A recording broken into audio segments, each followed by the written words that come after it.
लोग विक्रमगंज में उपस्थित हैं और आपको दिखा रहे हैं जो बच्चियां यहाँ पर उपस्थित है कड़ाके की धूप में खेसारी और पवन जी को देखने के लिए। पवन सिंह जी को देखने आई हैं। हाँ। पवन सिंह की फैन है। यस हाँ फैन है, हम पवन सिंह के बड़का फैन है। पवन सिंह की बड़का फैन। हाँ बड़का फैन है। पापा मम्मी किसको वोट देंगे? पवन सिंह के। पवन सिंह के। हाँ और नहीं ऐसा नहीं है, पवन सिंह पर भरोसा है। मोदी जी तो बोलते हैं कि बच्चियां लोग को पढ़ा रहे हैं, लिखा रहे हैं, आगे बढ़ा रहे हैं। नहीं, मोदी जी फेंकते हैं, कुछ नहीं करते हैं। खाली मोदी जी फेंकते हैं। सबको एक बार मौका मिलना चाहिए ना विकास के लिए, बस इसीलिए पवन सिंह को वोट दियाएगा और का।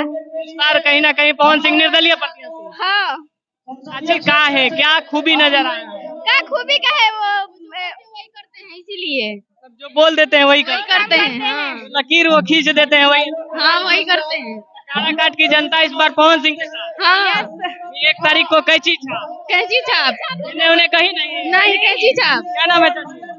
हम नहीं कुछ करना चाहते। बोलिएगा पवन जी को देखने आए हैं, कुछ तो बोलिए, किसको वोट दीजिएगा? पवन सिंह को। पवन सिंह। उपेंद्र कुशवाहा को नहीं? जी नहीं। है क्या किए हैं विक्रमगंज में? कुछ नहीं किए हैं। कुछ नहीं किया। बोले कि शिक्षा का जो बड़ा बड़ा कॉलेज दे दिए हैं, बड़ा बड़ा स्कूल खोल दिए हैं। शिक्षा किए हैं, कहाँ हॉस्पिटल बना है? हॉस्पिटल बनवाए हैं कहीं? नहीं बनवाए हैं। लेकिन इस बार जीतेंगे तो बोले हैं कि डालमिया नगर का फैक्ट्री चालू करवा देंगे।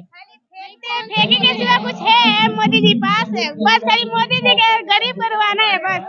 इससे से कुछ करता है? कुछ नहीं करते हैं। कुछ नहीं करता है, खाली अपने लिए जीतता है, गरीब के लिए नहीं।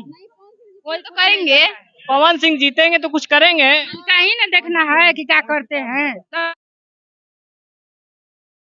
निर्दलीय